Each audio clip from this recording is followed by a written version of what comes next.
여러분, 이렇게 질문할게요. 예수 믿으면서 나는 한 번도 낙심한 적도 절망한 적도 없다. 구약의 그 어떤 위대한 믿음의 사람도 하나님 앞에서 낙심하고 좌절하고 절망하고 쓰라린 맛을 보았던 사람들이 반드시 하나님이 그 삶을 다시 세워 사용하셨다는 것입니다. 우리가 말씀을 들으면 어떤 결심을 해요? 이제 은혜 받았으니까 이제 말씀대로 살아야지. 그리고 나가서 보면 어때요? 말씀을 지키며 산다는 것이 쉬워요? 얼마나 어려워요? 3일은커녕 3시간도 가기 전에 우리는 무너질 때가 많아요. 말씀은 여기 있는데 이 말씀보다 더 앞선 것이 뭐냐면 내 속에 있는 감정들이, 내 속에 있는 원래 가지고 있는 본성들이, 못된 성품들이, 때로는 욕심이 내 말씀보다 더 앞서서 처음 예수를 믿고 감격하고 기쁨으로 회복됐지만 때로가 아니라 종종 우리는 그 말씀대로 살지 못하고 스스로 자기 자신에게 무너지면서 자기 자신이 나 자신을 봐도 참 생심하기 짝이 없을 정도로 무너질 때가 얼마나 많아요. 여러분, 말씀을 지키지 못한 것에 대한 절망과 또 내 자신의 증오, 또한 그것 때문에 괴로워하는 사람들이 얼마나 많이 있습니까?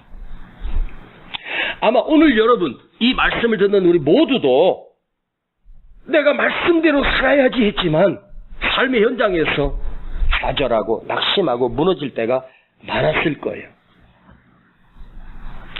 때로는 내가 이렇게 살아도 될까? 내가 이렇게 엉터리로 살면 될까? 이렇게 사는데도 나는 구원받을 수 있을까? 의심이 될 때가, 그러다가 어떤 순간에는 아마도 주님이 나를 버리셨을 거야. 자, 이런 좌절감을, 절망감을 여러분 신앙생활하면서 수도 없이 경험하고 느꼈을 것입니다. 여러분, 사실 저도요, 여러분과 똑같이 절망하고 좌절하고 똑같은 갈등을 느끼며 살고 있습니다. 이스라엘의 위대한 지도자 한 사람을 꼽으라면 바로 모세를 꼽을 수 있습니다. 자, 모세가 젊은 날 나이 40에 왕자의 신분으로 궁에서 나와 자기 백성이 히브리 백성을 기억하며 그들에게 나와서 애굽인을 주먹으로 쳐서 죽입니다. 그 나이 40에 혈기가 왕성하여 내 백성을 괴롭히는 이집트 사람을 주먹으로 한 대 쳤는데 죽은 거예요. 그러니까 모세의 주먹이 얼마나 셌는지 알 수 있지 않습니까? 그런데 그랬던 혈기가 넘치는 모세가 미디안 광야에 가서 40년 동안 광야를 경험하면서 80에 하나님의 부름을 받습니다. 그런데 성경에서 가장 온유한 사람 한 사람을 꼽으라면 바로 모세입니다. 완숙해진 모습으로, 완벽해진 인격을 가진 모습으로 이스라엘 백성을 이끄는데, 그들이 모세를 향하여 원망하고 하나님을 향하여 원망해도 모세 혈기는, 과거의 혈기는 완전히 다 사라진 것처럼 보였습니다. 그런데 모세가 시내 산에 올라가 하나님으로부터 말씀을 듣고 계명을 받아 적고 돌 위에 하나님의 계명을 새겨줘 그것을 들고 40일 만에 내려왔을 때 이스라엘 백성들이 광란의 춤을 추며 금으로 송아지를 만들고 그것이 여호와라고 부르며 거기서 우상에게 엎드려 절하고 있는 것을 보면서 모세는 분노하여 하나님이 친히 새겨주신 그 돌판을 던져 깨트려 버렸습니다. 분노한 모세는 참을 수가 없었습니다. 그 옆에 있던 레위인을 명령하여 저들을 쳐서 죽이라고 명합니다. 레위인들이 일찍 일어나 그 금송아지에게 절하고 있던 그 사람들 그날 도륙을 했는데 그 하루 사이에 죽인 자가 무려 30도 아니고 300도 아니고 3,000명을 도륙하여 죽였습니다. 40년 전에는 모세가 1명 죽였는데 광야를 통과한 모세가 그 혈기를 이기지 못하고 무려 3,000이나 죽였습니다. 자, 그날 3,000의 목숨을 잃어버린 그들은 이스라엘의 적군도 아닙니다. 아말렉도 블레셋도 아닙니다. 함께 꿈을 꾸고 비전을 가지고 함께 가나안 땅을 향하여 가는 같은 민족이요, 같은 형제요, 같은 핏줄이었습니다. 자, 그날 3,000명을 도륙한 그날 밤 여러분 모세가 잠을 이뤘겠습니까? 내 민족 아무리 우상을 숭배하고 하나님이 가장 싫어하시는 우상을 숭배했다 해도 함께 꿈을 가지고 왔던 그 백성들을 죽였을 때 아마도 모세는 그 밤새도록 아니 며칠 동안 치를 떨면서 두려워하며 어두운 밤을 지새입니다. 그러다가 마침내 하나님 앞에 엎드려 뭐라고 구하냐면 하나님이여 차라리 나를 죽여주세요. 나를 생명책에서 지워주시고 저 백성들을 살려달라고 하나님 앞에 기도합니다. 여러분, 예수님의 12제자 중에 우리는 수제자를 베드로라고 우리는 의심 없이 말하고 있습니다. 그런데 베드로 어부였습니다. 12제자 중에 가장 성격이 급하고 경거망동한 제자가 바로 베드로입니다. 그는 예수님을 누군가가 잡으러 올 때 칼을 빼서 그 사람 중에 한 사람이 누구에게 칼을 휘둘렀는데 절묘하게도 피가 딱 배 나갔습니다.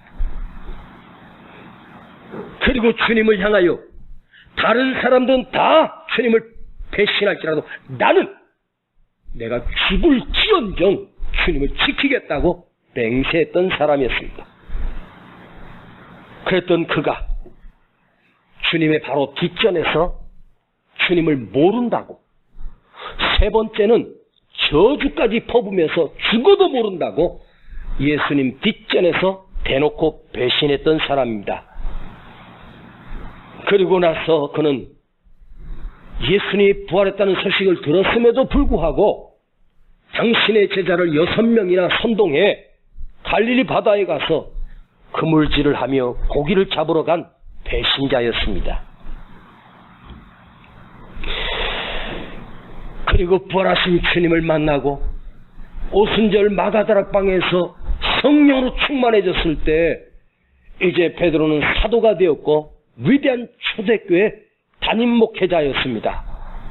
자, 이제 베드로가 완숙해져서 성령의 사람이 되었고 믿음의 사람이 되었고 옛날의 혈기가 다 죽었다고 생각했는데 여러분, 초대교회 그는 입술의 말 한마디로 두 사람을 죽이는 베드로가 되었습니다.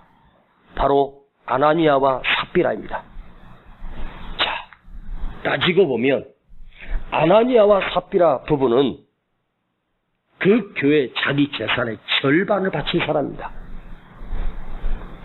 여러분, 우리 교회 가운데 교회가 아무리 어렵다고 해서 여러분 재산을 절반이나 바칠 수 있는 사람이 있을까요?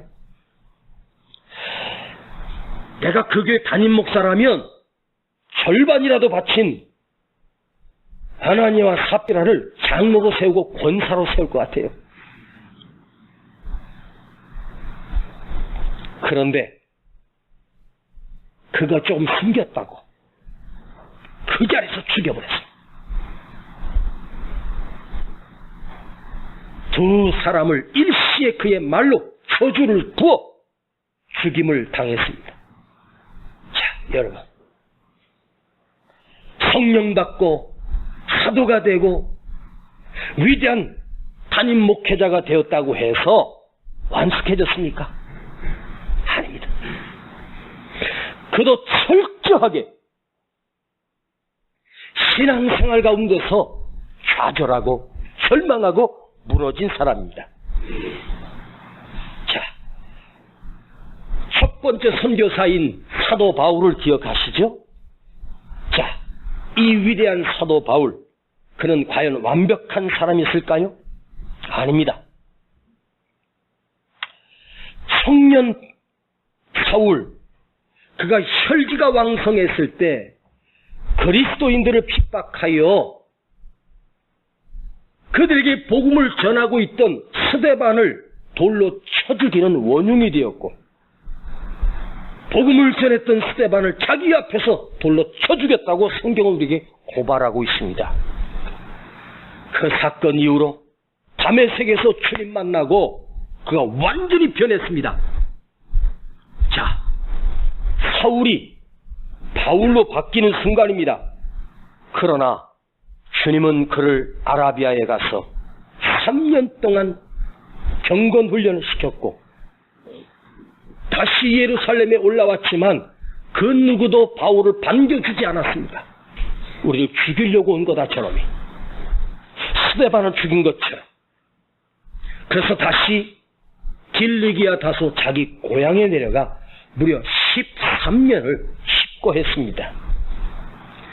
그때 고향에서 썩고 있는 사울을 여러분 안디옥 교회에 바나바가 불러 올려 함께 1년을 안디옥에서 함께 동시 목회하고 1년 뒤에 함께 바울과 마가와 바나바가 1차 전도 여행을 출발했습니다.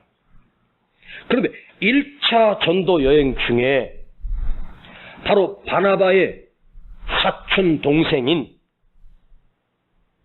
그 마가가 너무 길이 힘들어 중도 탈락해서 저 가버릴래요. 어린 마가가 중도 이탈함으로 인해서 선교에 큰 차질이 생겼습니다. 그리고 돌아와서 교회에 보고를 하고 다시 2차 전도여행을 갈 때 바나바가 마가를 데리고 가자고 바울에게 제안하니까 안 된다는 거예요. 그놈은 또 그럴 놈이라고. 중간에 포기하는 바람에 우리가 얼마나 힘들었습니까? 한 번 그런 놈은 또 그럴 수 있으니까 안 된다고. 결국에 바울은 누가와 함께 선교여행을 떠났고 바나바는 마가를 데리고 다른 곳으로 선교여행을 떠나면서 이 선교 역사에 두 기둥이 찢어지게 되는 역사가 일어났습니다. 그래서 평생 마가는 바울을 향해서 늘 반감을 가지고 있었고 바울도 마가 저렇게 약한 놈이 무슨 선교사냐고 원망을 했습니다. 그러다가 나이가 많아져 감옥에서 추운 겨울이 오기 전에 바울이 그의 편지에서 뭐라고 편지합니까? 겨울이 오기 전에 마가를 데려오라고 합니다. 나이가 많아 성숙해진 사도 바울이 그때서야 내가 그 젊은 마가를 왜 수용하지 못했나? 왜 내가 쳐버렸던가? 왜 바나바와 원수가 됐던가? 나를 세워준 은인인데 내가 젊은 혈기에 그 사람들을 쳐낸 것이 너무너무 가슴 아파 후회하며 다시 마가를 끌어안고 싶었습니다. 그러나 그 뜻대로 되지 못했습니다. 그러면서 그가 성경에서 뭐라고 말해요? 오라 나는 곤고한 자로다. 이 사망의 몸에서 누가 나를 건져내랴 절규하고 있습니다. 자, 바울의 탄식을 통해서 위대한 사도 바울도 우리처럼 절망했구나, 낙심했구나. 자기 자신에 대하여 실망이 컸던 사람이 바로 사도 바울입니다. 모세도 절망했고 바울도 절망했고 다윗은 더 큰 실수를 저질렀던 사람입니다. 아브라함은 완벽했습니까?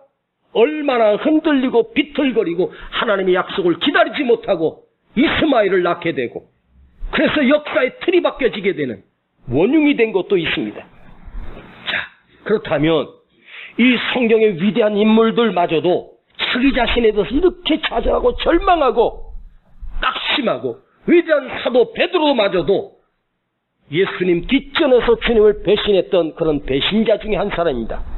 그렇다면 한낱 평범한 우리가 어떻게 그 말씀에 서서 흔들리지 않고 갈 수 있겠습니까? 어찌 우리는 절망하지 않겠습니까? 우리도 말씀 안에서 신앙 안에서 끊임없이 절망하고 좌절합니다. 저도 목사이기 때문에 더 큰 절망이 있는 거예요. 목사이기 때문에 더 큰 아픔이 있는 거예요. 그런데 오히려 자기 자신에 대하여 철저하게 좌절하고 절망이 큰 사람일수록 믿음으로 살려고 몸부림치는 사람이기 때문에 좌절이 크고 절망이 큰 거예요. 그냥 되는 대로 그냥 대충 그저 휩쓸려 살면 절망도 클 수가 없습니다. 여러분, 내가 그를 믿으며 말씀대로 살기 원하는 그리스도인들이라면 자기 자신에 대하여 그 믿음에 대하여 절망하는 것은 당연한 일이라는 것입니다. 특정한 사람만이 겪는 고통이 아니라는 거죠. 믿음의 사람은 모두가 공통점이 있습니다. 오히려 믿음으로 살려고 하는 자에게는 이 그리스도인이면서 말씀대로 살지 못하는 누구나 겪는 아픔들이 반드시 있다는 거예요. 이걸 인정합시다. 그러므로 여러분, 그 절망을, 그 좌절을 피하지 마십시오.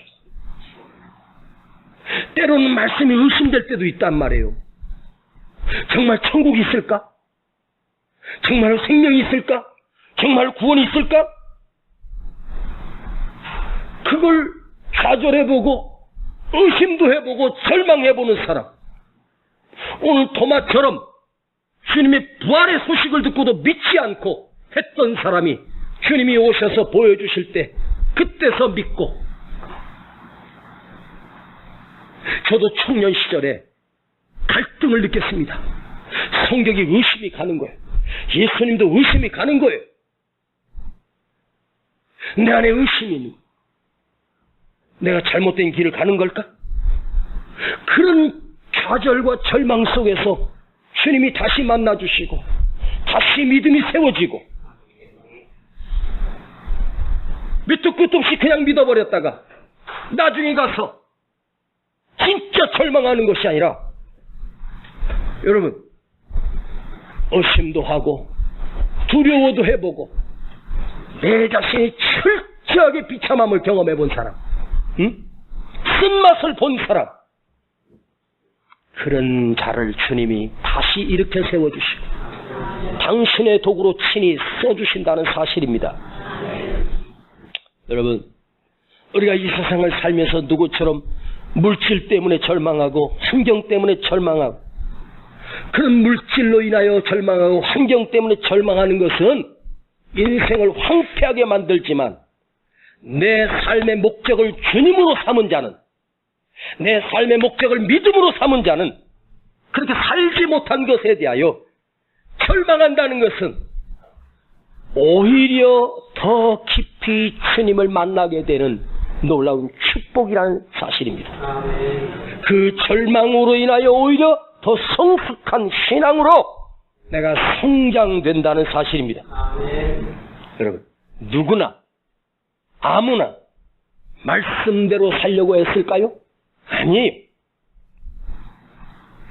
하나님의 사람들은 반드시 이 절망과 처음에 감격이 때로는 식어지고 절망 속의 나락 속에서 빠져듭니다.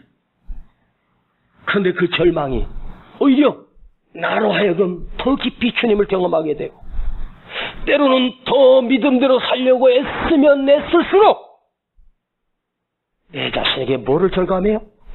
나는 말씀대로 살 수가 없구나.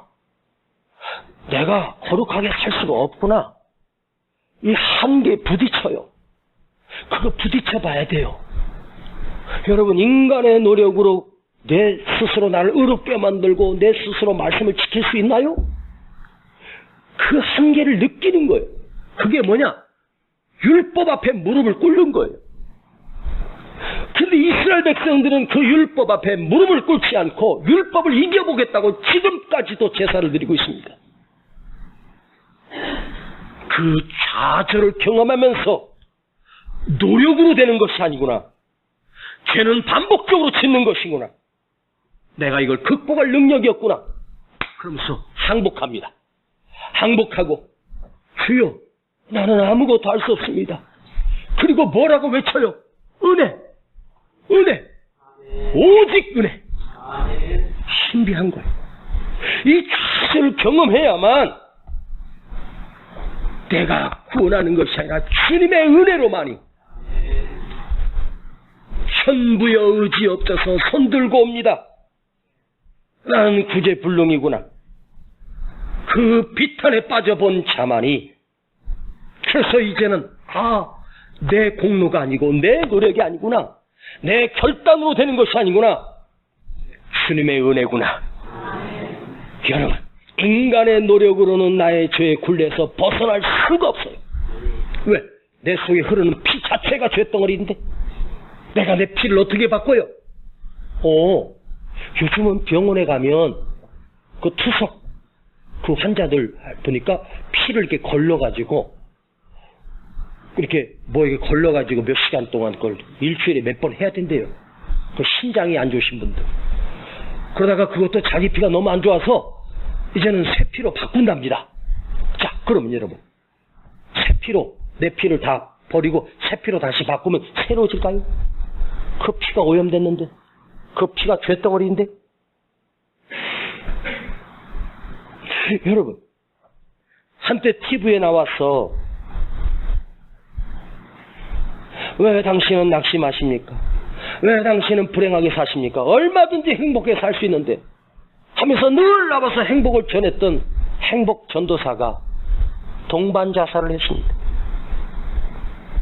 언론에 나와서 매체에 나와서는 행복하다고 말했고 행복하게 살라고 말했는데 그의 삶은 비극적으로 끝났습니다.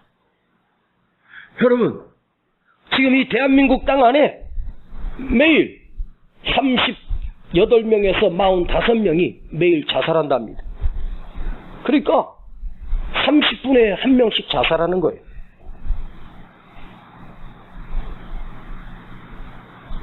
맞습니다. 맞고요. 나도 그분에게 표를 던졌었는데 뛰어내려서 자살했습니다. 그렇게 예쁘고 아름답던 탤런트 진실이도 자기 집에서 욕조에서 화장실에서 목을 매서 자살해요. 행복할 줄 알았는데, 행복한 사람이라고 생각했는데 그걸 이기지 못하고 자살을 했어요. 근데 자살을 한 거를 통해서 그 언론이 그 장례식에 비출 때 보면 왜 거기 십자가가 그려져 있어요? 성도라고. 때로는 어떤 사람 집사라고. 얼마 전에 탤런트 김성민 씨가 다시 재기하지 못하고 아내와 크게 다투고 집에서 자살한 거예요. 봤더니 또 언론에 나오니까 또 십자가가 그려지고 성도라고 써있더라고요. 가만히 생각해 보니까 그 부모가 믿음의 사람이었나 봐요. 김성민 맞나요? 성민, 거룩한 하나님의 백성. 그런데 자살로 끝냈어. 한때 인기가 있는 탤런트였고 방송에 나와 우리에게 웃음을 주었던 그가 뭐가 부족해서 마약에 손을 댔다가 구속되고, 그 아내가 보니까 유명한 또 치과 의사더라고요. 얼마나 행복하겠어요. 나는 우리 마누라가 학교 선생만 돼도요, 한 달에 또박또박 한 300씩만 벌어오면 낚싯대 들고 놀러 다닐 것 같아. 뭐가 부족하다. 그 인물에 조금만 참으면 다시 또 나올 수 있잖아요. 응? 좌절과 절망 끝에서 그걸 이겨나가지 못하고 나는 끝났어. 그리고 결국 목매 자살로 끝나면 희망이 없는 거예요. 로마서 8장 1절과 2절에 보면 그리스도 예수 안에 있는 자에게는 결코 정죄함이 없나니 예수 안에 있는 사람은 주님을 믿고 사랑하는 자는 십자가에서 쏟아주신 그 보혈로 그걸 믿는 사람. 자, 우리는 무한한 인간이 아닙니다. 유한한 인간입니다. 한계 안에 살고 있어요. 내가 온전히 말씀 안에 살지 못함을 나도 알지만 우리 주님도 잘 알고 계십니다.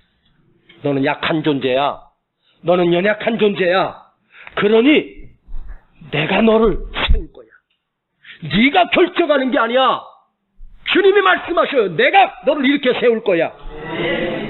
내가 믿음대로 살지 못함을 주님이 잘 알고 계셔요. 현장에 잡혀서 간음한 여인이 있었습니다. 모든 사람이 돌로 치려 하고 있습니다. 그때 주님이 뭐라고 말해요? 죄 없는 자가 먼저 돌로 치라. 그리고 주님이 가서서 그 여인에게 뭐라 말씀하십니까? 나도 너를 용서하고 사랑한다. 나도 너에게 돌을 치지 않겠다. 주님은 정죄하지 않았습니다. 너는 죄인이야 하지 않았습니다. 오히려 당신의 사랑으로 완벽한 의로 그를 채워주시고 싸매주셨습니다. 주님의 깊으신 사랑, 예수 그리스도의 놀라운 사랑을 힘입어 넘어질 때도 있고 쓰러질 때도 있고 엉터리로 살았어도 오늘 여기 나왔지 않습니까? 예배에 나왔습니다. 주님이 오늘도 만져주실 거예요. 할렐루야. 진리로 인하여 믿음으로 인하여 자기 자신에게 절망해보지 못한 자는 절대로 구원의 은총을 입을 수 없습니다. 절대로 예수 그리스도를 만날 수 없습니다. 절망하고 좌절했기 때문에 여러분 아파도 나오고 힘들어도 나오고 더러워도 내 발로 주님께 나와 주님께 맡기는 거예요. 오늘 이 말씀을 듣고 우리가 세상에 나가면 완벽하게 살 수 있을까요? 철저하게 말씀대로 살 수 있을까요? 여러분 만일인데요. 내가 3일만 진짜 말씀대로 살고 의롭게 살고 거룩하게 살면 어떻게 될까요? 우리가 주님 앞에 나와서 얼마나 교만하게 예배를 드릴까요? 주님 내가 이렇게 살았지 않습니까? 주님 내가 이렇게 의롭게 살지 않았습니까? 여러분 주님은 오늘 이곳에 의인을 불러 세운 게 아니에요. 죄덩어리고 모순덩어리고 문제 많은 우리를 불러주신 거예요. 그래서 말씀이 은혜가 되고 그래서 주님이 더 소중해지고 친절해지는 것 아니겠습니까? 응? 성경의 주님이 두 사람을 말씀합니다. 바로 세리와 바리새인이 성전에 가서 함께 기도하는 장면이 있었습니다. 바리새인은 성전 맨 앞에 가서 두 손 번쩍 들고 전능하신 아버지 내가 금식을 했고 11조를 드렸고 구제를 했고 하면서 자기 공을 막 하나님께 구합니다. 그러나 세리는 저 성전 뒤에서 엎드려서 주여 나는 죄인입니다. 나는 하나님 앞에 나올 수가 없는 죄인입니다. 자, 여러분 우리 주님은 두 사람을 보시고 누구를 구원하셨습니까? 누구를 만져주셨습니까? 예? 여러분 자기 자신에 대해서 절망하십시오. 그것도 철저하게 절망하는 거예요. 그래야 십자가가 보이잖아요. 십자가가 내 안에 들어오는 거예요. 십자가 붙들고 살고 주님 붙들고 사는 거죠. 응? 여러분, 주님 앞에 철저하게 좌절해서 하나님 앞에 엎드려서 철저하게 우는 사람, 좌절을 경험하고 내 힘으로 안 된다고 했던 사람을 하나님의 오른손으로 붙들어 주시고 당신의 의를 그에게 부어주셨습니다. 오늘 도마가 나사로가 죽었는데 주님이 그 나사로를 깨우러 가자고 하니까 이 도마가 뭔 생각인지 말귀를 못 알아듣고 우리도 주와 함께 죽으러 가자 이렇게 말하는 거예요. 아마 이 도마가 사오정기가 있었나 봐요. 네? 잘 봐요. 지금 죽은 나사로를 살리러 가자고 하는데 도마는 주님이 그 전에도 아마 십자가에서 죽음을 가끔 말씀하니까 그냥 내뱉은 말, 우리도 주와 함께 죽으러 가자. 자, 무슨 생각을 가지고 이 말을 했는지는 모르겠지만 그러나 그 말을 하고 불과 일주일 뒤에 주님이 십자가에서 죽으실 때 도마는 제일 먼저 도망간 사람입니다. 왜? 십자가가 두려웠습니다. 죽으러 가자고 했던 자가 죽기는커녕 배신한 채 제 갈 길로 도망해버렸습니다. 자, 마음속의 도마는 주님과 함께 죽어야 되고 주님과 함께 죽기를 각오했던 사람입니다. 그러나 현실 앞에, 환경 앞에 도망가고 말았습니다. 자, 지금 주님을 버리고 내가 주님과 죽겠다고 했던 도마가 환경 앞에, 십자가 두려움 앞에 도망가고 있는 예수님과 멀리 떨어져 멀리 갔던 이 도마가 도마뿐이겠습니까? 바로 저와 여러분도 도마와 똑같이 주님을 모른다고 도망가는 자가 아닐까요? 예수님의 12제자 중에 가룟 유다는 예수님을 은 30에 팔아버렸고 그리고 죽었습니다. 11제자가 남았는데 11제자 중에 유일하게 사도 요한만이 예수님의 십자가 곁에 있어서 요한복음을 기록하게 되는 은혜가 있었어요. 그리고 나머지 10제자는 베드로마저도 안드레마저도 빌립도 다 도망가 버렸습니다. 십자가 앞에서 말입니다. 그리고 나서 부활하신 주님이 그에게 찾아오셔 못자국을 보여주시고 창자국을 보여주십니다. 도망갔던 이 도마가 얼마나 자기 자신을 미워하며 내가 이럴 수밖에 없나? 내가 이렇게 비참한 자인가? 내가 이 얼마나 비겁한 자인가? 자기 자신을 얼마나 미워했겠습니까? 자기를 때리며 이 나쁜 놈아.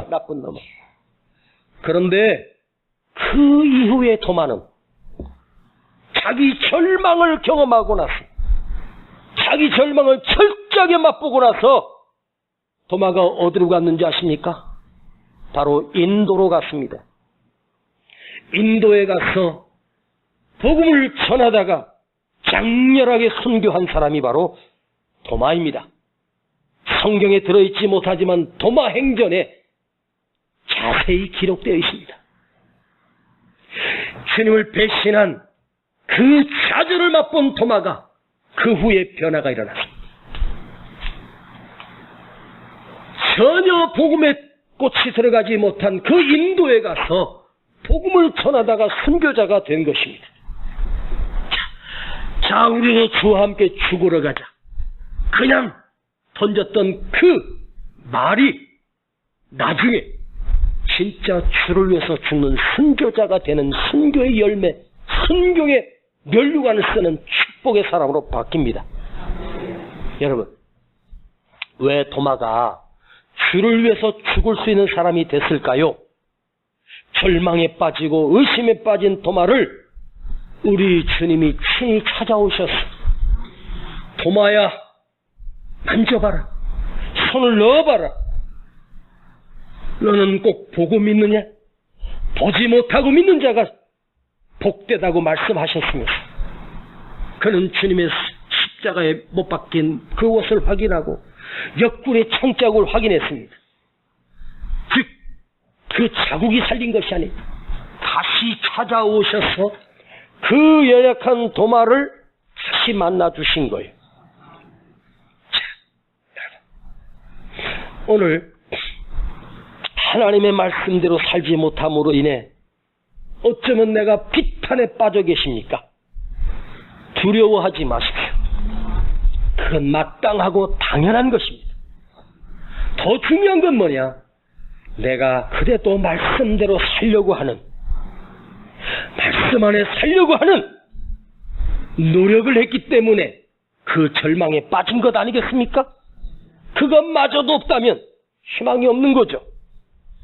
오늘 여러분 말씀대로 살려다가, 믿음대로 살려다가 절망했다면 오늘 주님이 여러분에게 친히 찾아오셔서 나를 다시 만나 줄 것입니다. 부처가, 석가가 우리에게 와서 죄를 묻지 않습니다. 여러분, 불교는 자비를 외치지만 불교는 우리에게 죄를 묻지 않고 너는 죄인이라는 말이 없습니다. 왜요? 부처가, 석가가 죄인이기 때문입니다.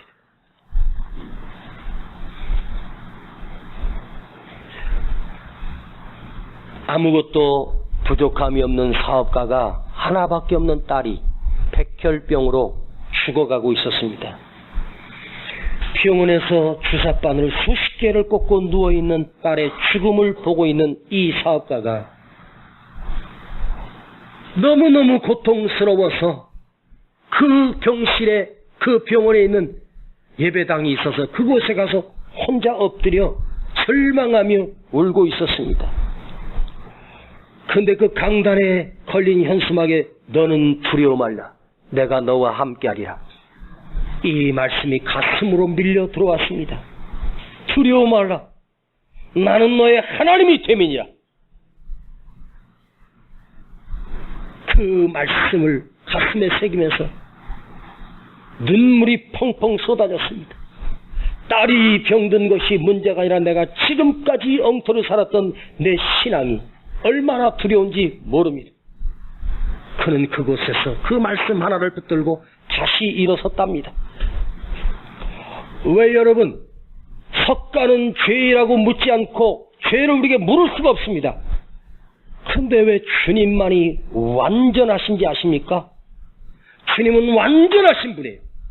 하나님은 완전하신 분이에요. 왜? 나의 부족함을 채워주시기 위하여. 여러분, 나를 보거나 나의 의를 과장하지 마십시오. 그리고 완전하신 십자가, 완전하신 주님을 의지합시다. 그 주님만이 나를 살려내실 수 있습니다. 그 십자가가 오늘 이 교회를 세웠고 오늘 우리 자신 한 사람 한 사람을 세운 것입니다. 나를 위해서 희생하신 주님, 오늘 우리도 좌절하고 낙심했지만 다시 일어나 주님과 함께 죽으러 가십시다. 기도합시다. 하나님 아버지, 우리는 날마다 절망하고 날마다 좌절합니다. 그러나 오늘 다시 주님의 의를 의지하고 그 말씀을 붙들고 그 은혜를 붙들고 일어서려고 합니다. 그런데 주님, 내 힘으로 안 되는 거 주님 아시고 주님의 의를 채워주시고 주님의 은혜를 공급해 주셔서 내가 살고 있습니다. 오늘 혹여나 낙심하고 좌절한 자가 있다면 그 낙심과 좌절이 마땅하고 당연한 것임을 인정하게 하시고 두 손 높이 들고 항복하게 하시고 주님의 은혜를 구합니다. 주의 은을 구하며 십자가의 능력을 구하는 자가 되게 하여 주시옵소서. 내 노력과 내 의로가 아니라 주님이 덮어주시는 은혜, 주님이 공급하시는 은총으로만이 내가 살 수 있음을 다시 고백합니다. 주여, 오늘도 그 십자가의 은혜를 우리 모두에게 덮어 주시옵소서. 예수님의 이름으로 기도하옵나이다. 아멘. 세상 일에 실패했어도 나는 절망하지 말라. 내가 너를 도우리라. 다시 일어서게 하리라. 질병으로 고통당해도 너는 두려워 말라. 내가 너를 도우리라. 다시 일어서게 하리라. 나를 버린 자들도 내가 사랑하거늘 하물며 너희를 그냥 둘까 보냐. 나는 너와 함께하는 너의 하나님 되미니 그런 오른손으로 붙들리라. 내가 너를 굳세게 하리라. 너를 크게 사용하리라. 너로 하여금 나를 증거하도록 내가 너를 도우리라. 너는 낭망하지 말라. 낭망하지 말라. 내가 너를 도우리라. 내가 너를 도우리라. 다시 일어서게 하리라. 참지 못할 슬픔이 있어도 기도하며 담대하라. 내가 너를 도우리라. 다시 일어서게 하리라. 감사 눈물 흘리며 믿음으로 간구하는 너의 기도를 내가 외면하야. 나는 너와 함께하는 너의 하나님 되미니 그런 오른손으로 붙들리라. 내가 너를 굳세게 하리라. 너를 크게 사용하리라. 너로 하여금 나를 증거하도록 내가 너를 도우리라. 우리 다 같이 일어나셔서 내가 너를 굳세게 하리라. 너를 크게 사용하리라. 너로 하여금 나를 증거하도록 내가 너를 도우리라. 한 번 더 내가 너를 굳세게 하리라. 너를 크게 사용하리라. 너로 하여금 나를 증거하도록 내가 너를 도우리라.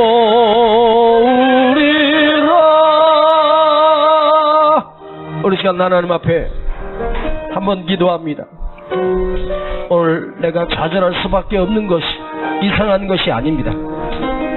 내가 뭔가 문제 있는 것이 아니에요. 그건 누구나 어떤 이도 어떤 성자도 어떤 믿음의 사람도 당연한 것.